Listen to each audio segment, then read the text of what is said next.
Uh, Good afternoon and welcome to this ASSOCHAM webinar on Food Can Heal. I'm Sabina Rungta, heading the food vertical of ASSOCHAM Women's Council. I'm sure all of us at some point of time have been advised to incorporate certain food and spices to our daily diet for keeping diseases at bay. It could be haldi, garlic, neem, etc., readily available in our kitchen. But how true is it scientifically, and does it work the same way for all, is definitely a question worth asking. To clear such doubts, we have with us today Dr. Suman Agarwal, founder Self Care, and Dr. Juhi Agarwal, clinical nutritionist Self Care. Before I start the session, I request all of you to post your questions in the chat box, which will be discussed after the session. Dr. Suman Agarwal is an Oxford certified nutritionist and a best selling author of 2 books who strongly believes that food isn't just a mode of sustenance, but also means that connects you culturally and socially. Her holistic approach to nutrition and fitness has helped thousands of clients, including me. Some of the country's most powerful industrialists and Bollywood actors meet their goals despite lifestyle and health challenges. Dr. Juhi Agarwal is an MBBS from Dr. D.Y. Patel Medical College in Mumbai with a postgraduate diploma in nutrition from King's College London and a postgraduate diploma in diabetes from University of Leicester, UK. Having previously worked at Bombay Hospital and Nair Hospital, her main focus is preventive medicine and nutrition for optimal health. She envisions Self Care's expansion into a holistic health center, providing medical advice, guidance on nutrition and fitness. So, Dr. Suman Agarwal, since our topic for today is food can heal, what do we really mean by it? Does food really help in preventing and curing diseases?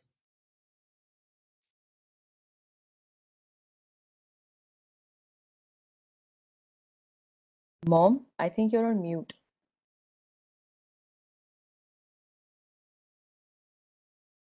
So thank you, Sabina, for bringing me on this platform and like, spreading the awareness about food and nutrition among so many people, especially about, the diseases and the connection to food and diseases. This is my most favorite topic.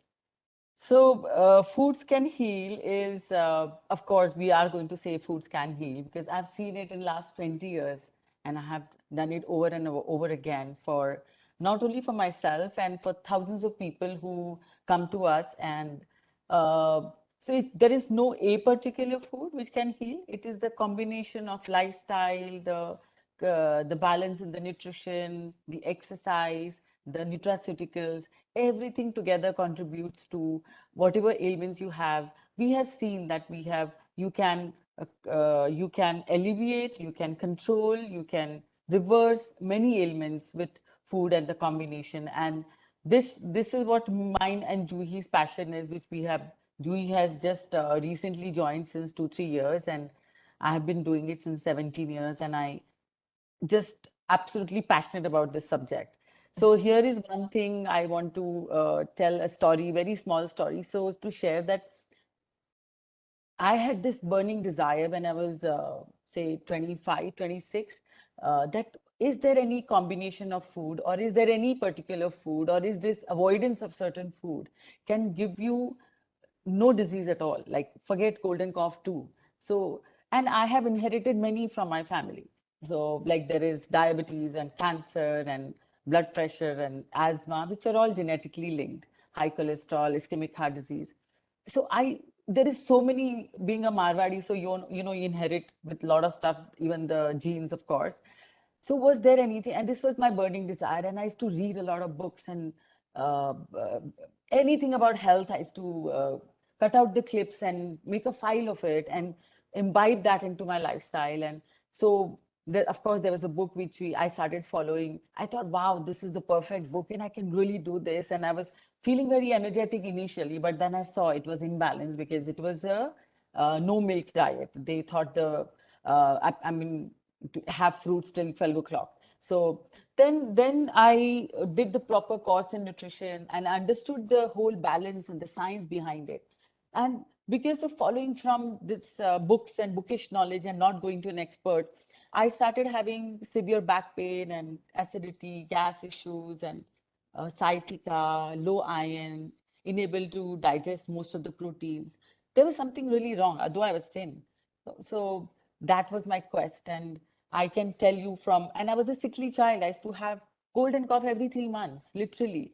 Every 3 months, have to take a antibiotic course. So I wanted to get rid of this. So that was 22 years or 25 years ago. And today we are at a time that I just don't get cold and cough. I just don't know what is falling sick. That's what I don't know every time I Yeah, say. I got you. So, so, but yeah, this is what I have discovered, and this is the balance and the knowledge which I have achieved over so many years, and fit body, healthy mind, and like, gentle soul is what I want to give to everyone. Thank you, Sumanji. That's amazing. And I really hope you stay disease free. So, Juhi, because you're young, I want to ask you this question. The rate of diabetes in children is really increasing, and every parent, I think, is getting worried because it's becoming so common. And especially after COVID, 2 years of children's life, as we all know, is totally become room bound with no exercise, literally just snacking and stuff like that. And it's very difficult to give very nutritious food throughout the day to children's, when they start understanding food, especially, because at that age they want to eat all junk. So how do we combat that, and how do we invite these type of healthy foods for children, so that it's like interesting for them also, and we take control of their future also. Okay, so first I would like to thank you for your introduction of me. And okay, to answer your question, just you hit it right in the nail, like in the head, when you said that, because over, let's say, when I was in school, um, things were very different back then. We used to go out more. We were playing, like, I remember that every single day I used to be down in the building playing with my friends. Some physical activity used to keep going on. We were involved in so many sports in school. And so at that age, possibly approximately 15, 20 years ago, we would, if at that age, at that time, people were getting diabetes, like metabolic diseases like diabetes, high blood pressure, cholesterol at like the age of maybe 50, 60, which has now um, become much earlier. So we see people in the clinic at the age of in their 30s and their early 40s with conditions like long-term conditions like diabetes, high cholesterol, high blood pressure, even heart disease for that matter. And that is very shocking. So just like you said, one of the main things is the activity levels that have gone down. And the second is the availability of all the foods that are there around us. So if we used to eat out maybe once in a week or once in a month, has now become 3 to 4 times outside, right? So one of the things that really helped us when we were kids and at least taught us about nutrition was the way that mom approached nutrition. She never restricted foods specifically and told us that, oh, you cannot have pizza, or she would allow us, not like she would allow us pizza, but what she would do is she would be like, okay, order it once a week and we would make fun foods at home.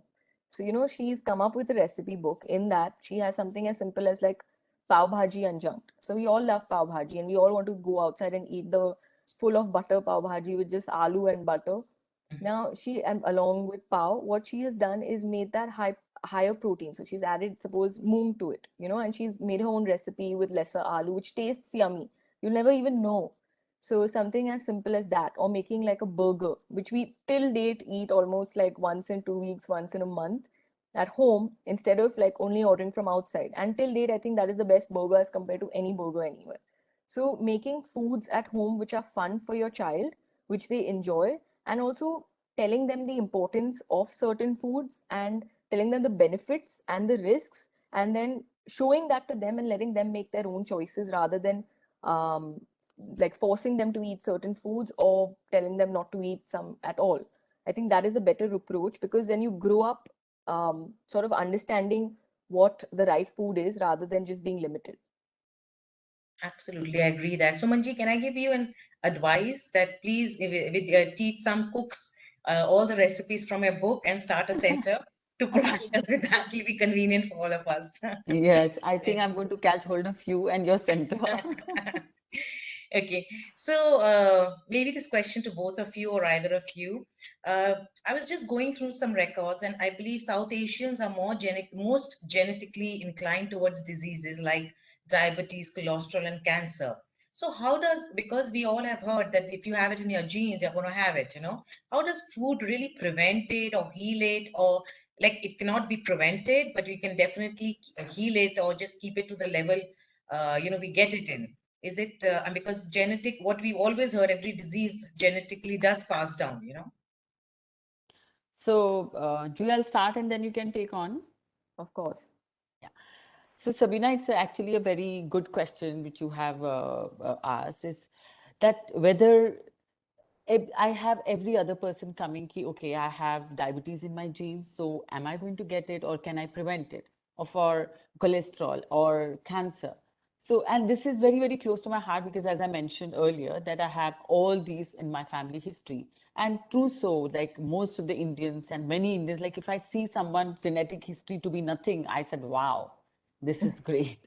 So, which is a very rare case to see. It's not only like, as I mentioned before also, it's lifestyle, and there is many ways you can prevent many ailments. For example, say diabetes. How can we prevent diabetes? It's the certain blood reports which you can do and see how your body is, like, certain signs you need to know. Diabetes never comes like with bang on, okay, high sugar, now I have to start medication. It gives you at least 10 symptoms which is there in your blood report or physical symptoms which shows you that you're heading towards diabetes and you need to do something about it. So the symptoms are weight gain, especially on your tummy. Women also start gaining weight on their arms if they're genetically predisposed to diabetes and heading towards diabetes. Men start getting more often than not pigmentation, which is here and here and here, and in the folds of their body, like underarms and the groin area and the folds of their arms. Then they start getting warts, the skin tags around their neck and the back of their neck. And uh, and plus, so in the behavioral, they start feeling very they're hungry faster and sooner. They start craving for desserts and sweet food, and they don't feel energetic when they wake up in the morning. They don't feel fresh. So these are the you can see in the behavior and you can see in the physical self. But there are certain blood reports which get altered, which not necessarily has to be the HbA1c. HbA1c can still be less than 5.7, and their sugar reports can be low. But there are other blood parameters which go haywire with pre-diabetic condition. Then it is HDL goes low, LDL goes high, triglycerides go really high, then their uric acid is most of the time on a higher side, and they have high levels of HSCRP, which is highly sensitive C-reactive protein. Yeah, so that goes high. So when you collect all these, this is my job. This is I love to do. This is what I really love to do. So anyone who is genetically predisposed come to us. So these are the reports we check. We tell them don't treat your cholesterol if it is not too high. Okay, then we make them do reports and we tell them this is the stage you are, and with preventive treatment, with medication, with weight loss, and with checking your vitamin D3 levels, because this also happens to people who have very low levels of D3. They have high levels of insulin. So fasting insulin goes high and post insulin goes high. Now these are the two tests which is not same as fasting sugar and post sugar, which goes high in people, which they don't realize. People don't realize that what is, I mean, they don't even do the tests. Most of the doctors also, the family doctors are the ones first to actually test.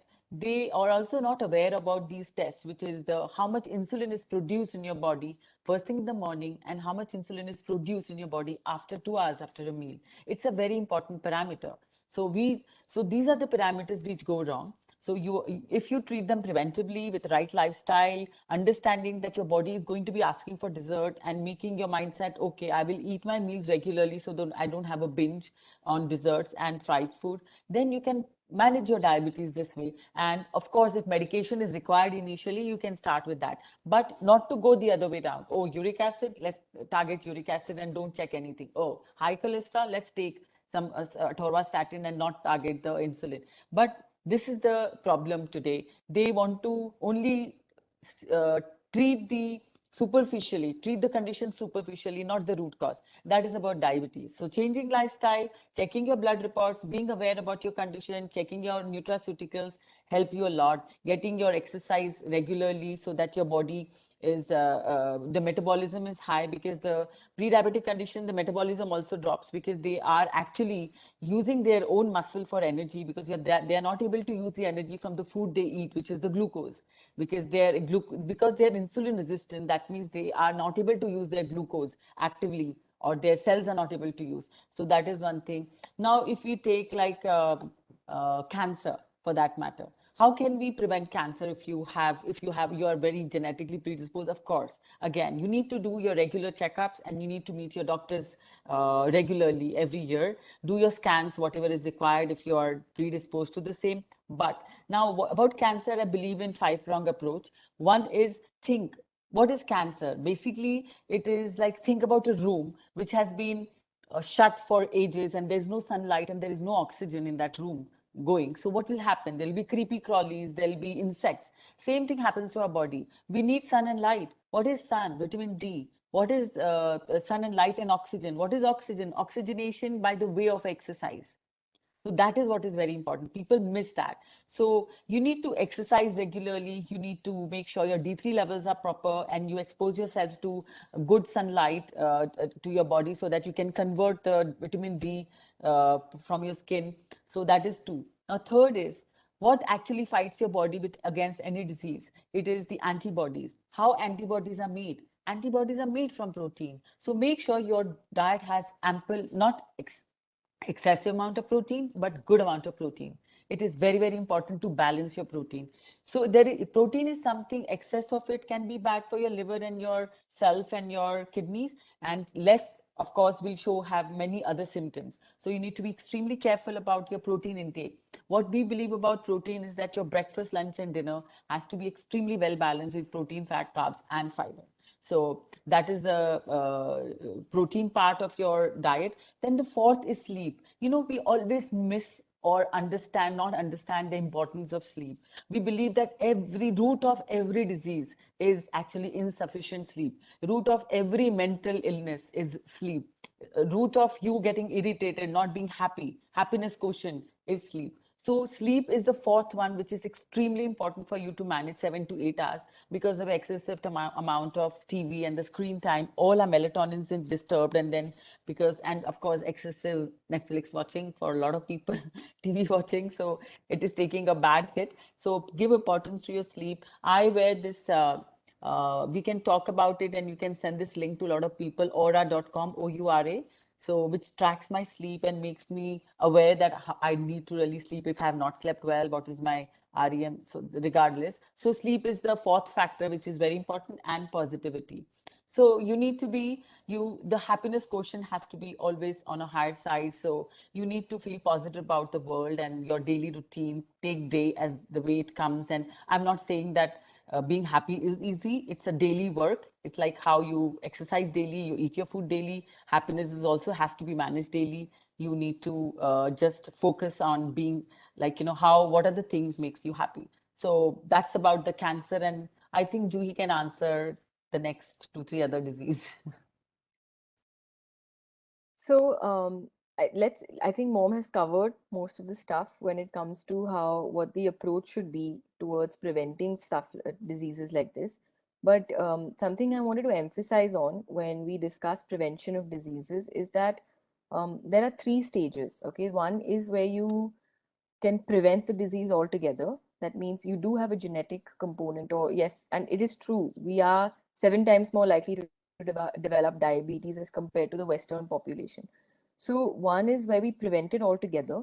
The second stage is where we find early signs, like Mom discussed, where we find early signs of whether it is diabetes or cancer or high cholesterol, find the early signs and treat that. Those early signs can be as simple as being overweight or having a high body fat. It can be the cravings that you feel. It can be any of those. And the last is, if you do end up developing one of these, can be managed. But along with all of this, it's important to realize that all of it requires a, a way of living. Your lifestyle needs to change. So it's not something that you can possibly do just for 3 months and never do it again and feel like, okay, I have reversed it. It has to be steps that you take on a daily basis to prevent this over a longer time. Okay. So yeah. Thank you. That was very insightful. Sumanji or Juhi, whatever, uh, certain food items which we've heard has underlying nutrients like milk. There's so much of contradiction towards it, because when my kids were small, some doctor would say, don't give them after 2 years. Someone would say, you must give it. So, we don't know where to go, because it's every food, rather, I would say. Like last year when COVID started, Giloy was one big herb or whatever it is, to be added in your kada or whatever it is. And then it suddenly came that too much of it could harm your liver. So how do Yeah. we come to know what is right and wrong? Everything becomes so contradictory, we start doing something and then some other person says this is not good, and so I think the body just goes through I don't know what roller coaster with food. I don't know what happens. So how do we go by that, Sumanji or Juhi? I mean, how do we work out what is right? So first is what I would like to say is that yes, of course, over years people have always said sugar is bad, carbohydrates are bad, fat is bad. Some people are saying now go keto, which is vegetables are bad, or milk is bad. So then what is left to eat? What do we actually eat, right? Or how do people know what is important to eat? Because so now that there is a lot of misinformation out there, and it is important to be able to wade through or go through that misinformation. So now, when we discuss milk, when it is something, it is a food group that is very, very important, especially to people who are vegetarian, because it is one of the foods that has the first class protein, okay, which has a complete amino acid profile. And how mom was discussing that protein is very important, we need to make sure that protein is especially important for children. So I remember that I used to have milk twice a day. So morning before I leave for school, in the evening once I come back, those were my 2 glasses of milk that I was given, and that is primarily for, of course, the protein and of course the calcium as well. So where all of this comes from now is that people are saying that it has injected hormones or etc. etc. So you can look for better quality milk for your children, but don't remove the food group altogether. And if you feel your child is intolerant, okay, so there might be an intolerance to milk that can develop in the early teens or the late teens. At that stage, which is signs would be bloating, feeling uneasy, feeling nausea for over a longer period of time, or having excessive breakouts, all of these, then you shouldn't remove the milk entirely and not replace it with something, right? Removing milk is a huge amount of protein that you remove and a huge amount of calcium content that you're removing. So instead, if you're going to replace it with something like what people commonly are doing right now is almond milk, that is not right, because almond milk doesn't have 100 ml of almond milk as compared to 100 ml of milk, cow's milk. 100 ml of almond milk has 0.3 grams of protein versus 100 ml of cow's milk has 3 grams of protein. That's a huge difference. So you're depriving your child of that much protein. Number two is the amount of calcium in it again. So it is important to go to a nutrition professional or someone who can help you with this, where they are able to remove that out of his or her diet and add foods that are going to be beneficial. But again, do not remove it just because people are saying so. A lot of our clients have come to us saying, should we go gluten free? Should we go dairy free? We want to go, rather, a lot of them say, and some of them ask us. So we explain to them saying, do you have a gluten intolerance? Do you have a dairy intolerance? Then only we work towards adding food groups that make up for it and removing it from their diet. But the moment you remove it, like mom said, without adding anything, she went through all of those health issues. And I have seen this with umpteen number of people, where they end up having not only lower immunity, where they catch a cold and cough very often, they have weaker bones, they have a higher risk of developing all these metabolic diseases, because they're removing such an important food group from their diet. The loss of hair. So all of these things are very important Yeah. to us, and we can't, like, mom will give you a couple of examples, she's been in this for longer. No, so like, in this special regard, when you have excess of something because it's a fad, or if you have less of something, because that's again a fad and it's being put down, like dairy and gluten and the especially dairy and gluten in today's world. So what do you actually do? I always go back to our roots, our forefathers, our ancestors, what they have been doing. I have taken inspiration from our ancestral methods, and that is what I've imbibed along with science into our diet. So, I mean, you take an example, the milk has the highest absorbability of calcium than any other food. Now, a growing child needs milk. All my 3 children are taller than me because there was a time I wasn't believing. That's why I did the course and understood what I was doing wrong. And they all went off milk and nobody grew. Nobody grew to their height. And I used to check a height, keep a height check for them for every 2 months. I used to check, and 3 months they were off, and nobody grew even tiny bit of a centimeter. I said, okay, this is cancelled. This whole experiment is cancelled. So not only milk is important because it is, as per the Ayurveda, it is the most wholesome food for any person. So you have a glass of milk, you get enough amount of protein, you get enough amount of carbohydrates, and you get very good fat. So these are the 3 things you get from milk. For a vegetarian, milk is the only source of cholesterol.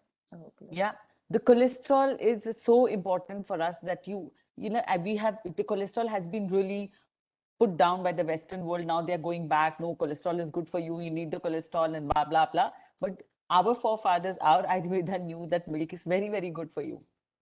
And it was a major food for most of their menus and desserts. So why we need cholesterol in our diet? You think you can get cholesterol from coconut oil? No. You can get cholesterol from almond? No. You can get cholesterol from oil? All oils are naturally cholesterol free. You can't get cholesterol from nuts. Nowhere in India, in the vegetarian diet. Your only source of cholesterol is milk protein and ghee. So why do we need cholesterol? Now I'll tell you. First of all, the vitamin D. Why do we have deficiency of vitamin D? Because we have made our diet very low cholesterol to fight against cholesterol. Okay, which is good for us. We are fighting uselessly. Why? Because the vitamin D can only be converted in our body to active form in presence of cholesterol. Secondly, a baby's brain primarily develops on cholesterol. So that's why the new mothers are given the yolk even during pregnancy, and the ghee is given so lavishly to pregnant women and lactating women because of this. So also the saturated fatty acids or the cholesterol is very important for our so not only for a pregnant woman, for a lactating woman, because the baby's brain develops double its size in 1 year's time. So for the brain development, we also need for better neurotransmitter function for our brains. We need it for our brains, we need it for immunity, and we need it for vitamin D. So cholesterol is that important. So if you give up milk, you give up cholesterol, which is not good for you. That is the fat. Now, what about the protein? Now, the first class protein, which has all the amino acids which we require for our body to function properly, they are called essential amino acids, which are present in only animal sources, which is either milk or egg or other sources of non-veg protein. So it's not that I'm advocating that you have to have non-veg to be healthy. You can have milk protein and be healthy. You don't have to go the other way. But you need a balance in your diet. That we need the first class protein. Or you go to a professional who can make it. If you're not able to take milk, they will give you other options to bridge that gap. So that is how the proteins are important, because protein is not only important for antibodies, which I mentioned before, because they are dependent on the first class protein. It is also a part of our hemoglobin. So iron levels, it is getting affected due to COVID. So the globin part is made from protein. Then the hair is 93% protein. Your muscles are protein. Your hormones are made from protein. All your gastric juices are made from protein. So that's how important the first class protein is.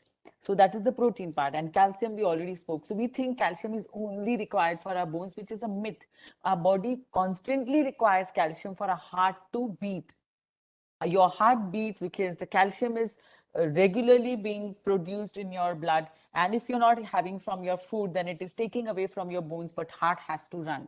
So heart runs on calcium in your blood. So that's how important it is for you to not remove any food unless you have spoken to an expert. That is about milk. Now you spoke about giloy. So it's a fad, right? Giloy is a medicine.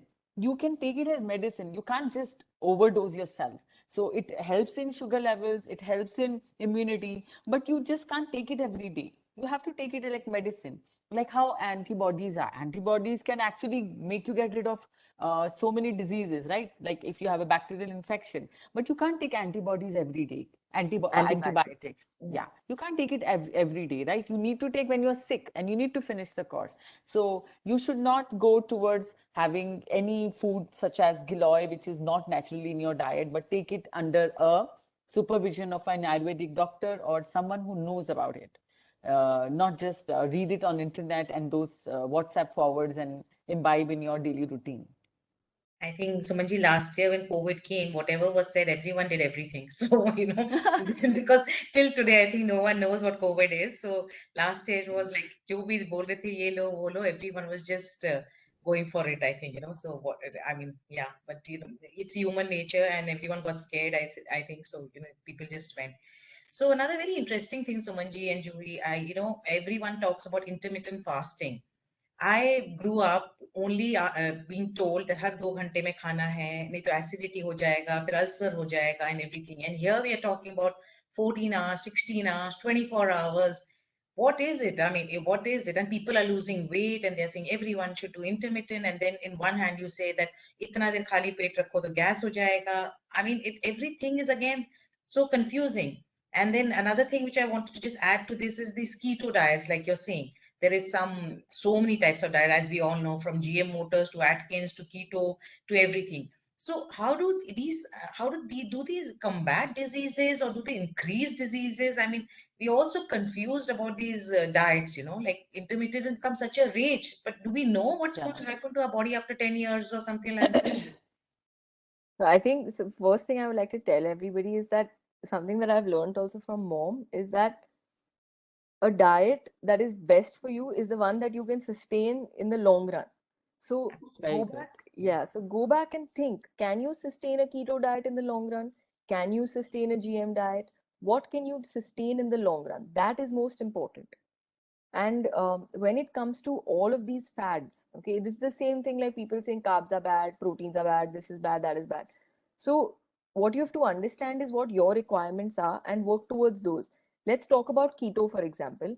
Keto has become a huge fad and people have been following it, losing weight. But so they talk about their journey during keto, which is okay, they've lost 10 kgs in 2 months, suppose. A lot of people come in saying that. But nobody talks about the bounce back after that, which is gaining those extra 10 kgs after you've lost the 10 plus another 10 more because you go back to eating. So a lot of the clients who come to us are discussing exactly this and they come back with these issues saying, oh, I went on a keto, I lost weight, but I have gained back double. And this is not That's what good we for your know. health. Yeah, that's what we know because we get to know the other side of it. Nobody puts this out on social media. Everybody just puts out that, oh, keto, I have lost weight. So, and additionally, you're affecting your health because what does keto do? It's removing all good foods from your body. It's removing a lot of fiber from from your intake of food, which is very, very important for your general well-being. So it gives you a lot of more high fats and high protein. But the carbohydrates, which can also be the complex ones, which have a good amount of insoluble, soluble fiber, which have all your vitamins, like your B vitamins, your vegetables that have all the vitamins and your fiber again. It removes these major components from your diet that keep your heart healthy, keep your cholesterols low, keep your sugars in check, keep your weight in check. And then you add those high fat foods. This is really, it's not good for you at all. And I wouldn't ever advocate anyone to ever even try keto. Now, intermittent fasting is something that I think, again, we we actually believe in a 12-hour intermittent fast. Okay, so we believe that okay, you stop eating at, suppose you eat your dinner at about 8:39 or 8 o'clock, between 8 to 9 p.m. Your breakfast next day or the first meal that you eat next day should be at the same, like 8 a.m. or 9 a.m. That is the rule, the 12 hours rule. The reason why people are following, like why intermittent fasting is helping a large number of people, is that you end up removing a meal, so inevitably you're reducing your intake of calories, and that's why people end up losing weight. So it's like a rule in your head, so that's why you end up eating only during that small window that you have been given, and you eat whatever you want. Again, this is not something that's going to be sustainable, because if you are socializing, if you are going to exercise in the morning, you may need to eat. If you are going to then, a woman becoming pregnant needs to have adequate food, right? So instead of following these, we should find something that's a little more sustainable to us. I think mom can take over the intermittent fasting and tell you a little bit more about that. No, no, Jui, good point about keto. So also with the keto, no, I just wanted to add 2, 3 points that you are at risk of bone loss. Okay, I have seen people start losing calcium from their bones. Secondly, you're also risk at keto fever because of keto. And thirdly, you are also having a body odor and halitosis. That means a smell from your mouth. Bad These are breath. the things you suffer from during keto. And since the carbohydrates are required for energy, which is absent, and as soon as you're genetically, you have grown eating carbs, and then you always go back to what is your comfort food, what you have eaten since childhood. You always go back to eating carbs, and then you bounce back on your weight. So that's the problem with keto. The weight comes back. But for intermittent, as Juhi mentioned, that what self-care follows is a 12-hour fasting rule. But in today's world, what happened is people wake up in the morning, they start having some early morning biscuit and chai, then they have breakfast. So the early morning can happen at 7 and the late night can happens at 11. That is bad. So in order to combat that, they have come to a 16-hour intermittent, which is starting say at 12 o'clock to 8 o'clock in the evening, so that they don't eat at night. So even if you in the 12-hour fasting, if you do from 12 to 12, as Juhi has explained, have your breakfast at 4, lunch at 12, evening snacks at 4, dinner at 12, or dinner at 8, it works very well. Or 9-1-5-9. Follow any of these 4-hour eating pattern. Is like how you said that you were told to eat every 2 hours. No, our forefathers taught us to eat every 4 meals in a day: breakfast, lunch, snacks, dinner. हमको अनाज 4 बार ही खाना चाहिए. अनाज means या दाल के रूप में या रोटी के रूप में. It should be had 4 times in a day. That's how the whole our ancestral or American or European all diets are made like that. They are supposed to be 4 meals in a day. American That's why food we is have 7:30. That's why we have breakfast, lunch, snacks, and dinner as a Yeah. meals. We don't So have the 4 hours, mid-morning. then they should be 4 hours apart. And mid-morning, if you're hungry in between, you can have non-grainy stuff. You can have tea, coffee, buttermilk, coconut water, fruit, soup, salad, nuts. These are non-grainy things which you can have in between your meals if you're hungry. But definitely no anaj, no biscuit, no kurmura, no sandwich in between. So if this is the what we teach everyone to follow, and this is what helps you to have a fantastic energy levels through the day. You can work a lot. Your mind frame is good because you're getting constant energy, because your brain only works on glucose. So your brain is at its prime when you're working because you're having your meals regularly. So, and plus there is no binge because you're eating your meals within your time limit, and you don't feel like eating anything and everything when you're hungry, because you're never starved. You're hungry, but you're never starved. So these are the good things. And of course, eating when you're eating your meal when you're not too hungry makes you control your portion. So portion control is the key to everything. When you overstuff yourself, you also stretch your stomach bag, and then next meal you're going to overeat again. And this eating in control portion, Alpa आहार, जिसको हम आयुर्वेदा में और हमारे वैदिक उसमें बोलते हैं, अल्पा आहार is the first step to good health, because it creates less oxidants. So, and that creates less diseases. It can be helpful for diabetes, cholesterol, blood pressure, cancer, every lifestyle ailment it can actually help you out with. Alpahar is close to so important for everything. So if you have your 4 meals and some in between meals, which can be any of the drinks or like coconut water, buttermilk, tea, coffee, then you actually can sustain your life very well. Now the intermittent, which is eaten for in a gap of like you can only eat in 8 hours, it has worked wonders. Yeah, 8 hours which you can eat for. So it has worked wonders for a lot of people. Okay, in terms of their stomach have shrunk, they are losing weight, but it is not advised for everyone. It's not that we don't resort to it. We resort to intermittent for few of our clients who have a problem of eating at night. So we tell them, no, you have to stop eating at say 10 o'clock, and then you sleep at 2, but then you wake up late. It's okay if you miss your breakfast. You go and exercise and eat your lunch as your first meal, which is slightly later. This we resort to some people, but we have made it like either 16 hours we give very, very rarely to someone. If the person does not have any acidity, no gas, and no, as you rightly mentioned, that all these problems can be caused, and no migraine issues, then we give it to them. But other people, we try to stick to between 12 to 14 hours of fasting, which has worked wonders for everyone. So that is about intermittent and how they One can more, actually. Hmm. one more thing, Mom, was that how a lot of people end up skipping their breakfast and then eating a heavy dinner. but it should Yeah, actually be yeah. the other way around. You eat a good breakfast and eat a light dinner. That's how normally, again, our forefathers or ancestors, or how our body clock is built. So Yeah, that's so another way. circadian rhythm. Yeah. So the Circadian rhythm. circadian rhythm is very, very important to make sure that you are literally having your meals and right time so that you sleep on right time and you follow the circadian rhythm, the rhythm of this place where you're living, which is the sleep time, sleep and wake up cycle. So all that is depending on how you eat and how you sleep. So the intermittent fasting is to be done with it's a very small section of people should be able to do under guidance. They should never do it on their own. They should make sure that the 3 meals have been balanced with protein, fats, carbs, and fiber, which they require for the whole day, and it's not leaving any mark of like muscle loss that can happen, low metabolism that can happen if they are doing intermittent fasting without any type of exercise. So you're at risk of losing muscle. So all these things have to be weighed upon and then only followed this kind of a regime. Yeah, like rightly you said, like we've always heard breakfast like a king and dinner like a pauper. No, no. So here Not there's really a another pauper theory. now. I think Yeah, it's become a little better. yeah.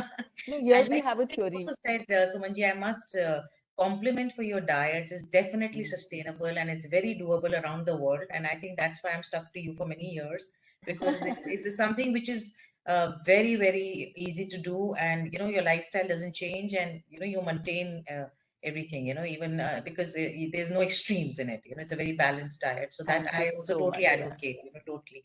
So Sumanji, another term which I've really heard recently, and a lot of you must, of course, you must be knowing, and people this thing as that reverse diseases. You know, doctors are saying that now they will reverse diseases. What do you really mean by that? I mean, can food reverse diseases? How do we reverse a disease if we already have it in our body, like something like a diabetes or a maybe cholesterol to some extent? But can they really be reversed? Like doctors have started. So many doctors, you know, kind of say like they whole they only talk about that we are known for reversing diseases, you know. So the reversal is depending, like say you can take, for example, cholesterol. Okay, the cholesterol levels can really be managed with good diet, but you need to know the root cause of high cholesterol. Is it insulin resistance, or is it your bad diet, or is it no exercise? So of course a combination of things, but you need to consult a doctor and make sure your medications, so people should not be averse to taking medication. So that is what I've seen in a lot of people. So it's like, you know, अगर हमारे घर में दीमक लगी है तो हमको पहले दवाई से उसको ठीक करना ही पड़ता है, then you can be, your house can be like, you know, the disease free. Same thing your body. If you have a problem, treat it with medication or with the lifestyle or with a nutritionist, then it can become disease free. So we have seen incidences of reversal of many ailments. It can be done. It's not that it's impossible, but like say type 1 diabetes, it cannot be reversed. Okay, it's impossible to reverse, but it can be managed very well. You can, for type 1 diabetes, you can make sure your sugar levels are between 5.7 and 6.4. Correct? So say if you have high blood pressure, if it is related to your being obese or high metabolic syndrome, which is a combination of high cholesterol, high blood pressure, and insulin resistance of diabetes, if and obesity, then of course, once you lose weight, I have seen like at least hundreds and hundreds of my clients have stopped taking blood pressure medication. But some people, their pressure does not come down with even weight loss, or they're already think the pressure is there. So there is no way you can leave your blood pressure high, because that's like a sitting bomb in your body. So then you have to continue. So from case to case it differs, and the blood pressure is something people don't know the reason unless if it is connected to obesity or cholesterol. So that is that. So the cholesterol and diabetes. Then the last one here is diabetes. Can diabetes be reversed? So as I mentioned, first, the type 1 diabetes is very difficult. It's not possible at all actually. But type 2 diabetes or the insulin resistance or related to your obesity, we have done it for lots and lots of people. And reversal, and many have stopped medication, but many have to take a maintenance very low dose of medication to make sure that the sugars are under check. So why the sugar has to be under check? Why you have to take medication for sugar in the check? Because you're actually literally not feeling anything. Yeah. So why is it important? Because you must know, in order to avoid say plaque formation in artery, high sugar, high insulin levels actually promote plaque formation in artery, which can actually cause ischemic heart disease. Then high sugar levels can cause fatty liver. Now you don't want to fatty liver, because fatty liver can progress to like, you know, More liver liver cirrhosis and conditions, yeah. other diseases, and high cholesterol at the same time. So that is why it's very important to control your sugar levels. Third is you can actually impact your kidney in long run if you leave your blood levels to have high sugar levels. So the kidneys can get impacted, and slowly that kidney can cause 2000 other ailments. So to You save you can, from complication. yeah, you can even affect your nerves, your eyes. Nerves, yeah, So that's eyes, why yeah. sugar levels are most important to manage Yeah. first So like before. we have a few cases, like there is Mr. Budani. He came to us in 3 years ago. He was taking 70 units of insulin. In 6 to 7 months of our treatment and exercise, and of course giving up his controlling his dessert intake, his insulin 70 units came to zero. He was young, so he could do it. He could up his exercise and everything. So we have another person who was, of course, much older. He was, say, 70 years old when he came to us. So his sugar levels were also high. Of course, all these people, the sugar levels have come to a very good level. So and Mr. Budani also stopped his half the medication of diabetes along with insulin. So he's on a minimal dose of diabetes medication because he has a very strong history, and so of course his pancreas are not that active. So another person, he has reduced his insulin to by 50%. He was taking 92 units, now he's taking only 45 units. There is another person who was taking diabetic medication for the longest time in his life, so maybe 10 years, but after he reached his wedding weight, he's also posted on Instagram, Mr. Nirav Shah, he stopped all medication. So we have cases by cases. So it depends on how is your body and your internal makeup, and whether disease can be reversed. But not that every diabetic can be reversed, on every high blood pressure person can go back to zero. So this is my take. But of course, Juhi also must No, be having some points to discuss. I wanted to add on to this by just saying that however we have worked with these clients, it's always been a step-by-step approach. It's never to tell them and give them false hope that yes, stop all your medication with the diet, it'll happen. It is telling them that okay, you control the sugar levels, follow the diet, nutrition plan, etc., lifestyle changes, and gradually once your sugars start dropping, we'll decrease the medication. There is nothing that has been too drastic at any point in time. So it's important to know that you should not have these expectations from yourself to be able to suddenly stop something or get off medication entirely. It should be first, your aim should be to stay healthy in whichever way, whether it is with medication or without. And then secondary, if you're managing to stay healthy and your parameters are in check and your doctor thinks you can reduce the medication, is only when then you should aim to do it. But yeah, I think otherwise it was all well covered. Yeah, management of the disease is most important. Reversal is possible. Correct.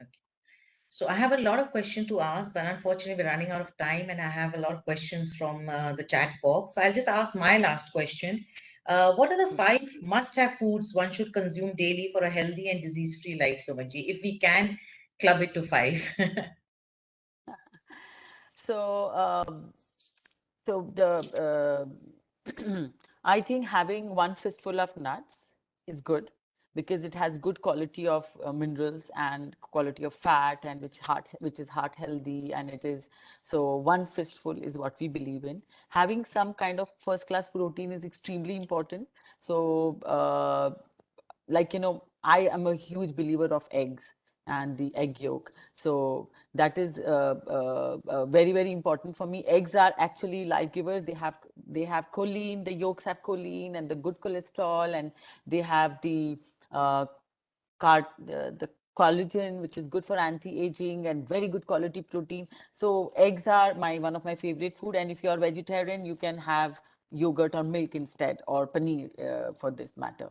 So that is the second food.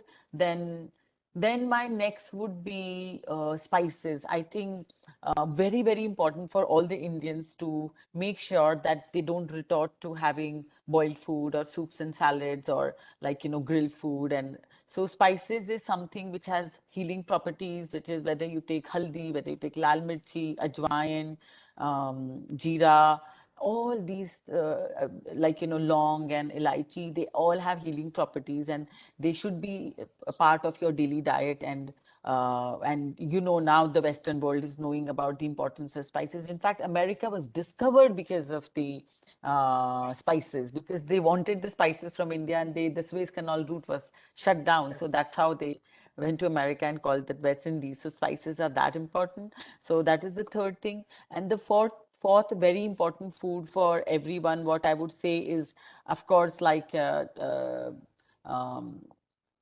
pulses. Pulses are very high in soluble fiber.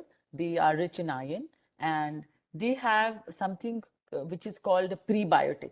So our body needs probiotic, which is in form of yogurt, and it also needs prebiotic, which is the food for the bacteria in your gut. So the pulses provide that food to the bacteria in your gut, which are good because they help in absorption of the nutrients. So the pulses in a day is very, very important. And my banana is my favorite fruit. So a banana every day, if you're not a diabetic, can actually help you with many ailments, which is rich in iron and fiber and potassium. So these are the foods I would say my favorite, but of course everyone has a different food. Non-vegetarians can go for, instead of pulses, they can go for fish. Fish is extremely, extremely healthy for everyone. Yeah. Thank you, Sumanji. So I'll take some questions from the audience which have come. So someone's asking Sumanji that will the body heal itself if given proper? Sorry. If someone says that since if you're giving proper nutrition, the body heals. Why do doctors just prescribe medicines immediately? So, there is a huge lobby ki doctors are like this and doctors are like that, but they don't understand that doctors are extremely important, and they, like how in earlier times doctors were like, oh, Dr. Sahab. Okay, there was a huge, like Dr. Juhi. It's not easy to study medicine. It is, I know my daughter has studied, it is one of the most difficult thing.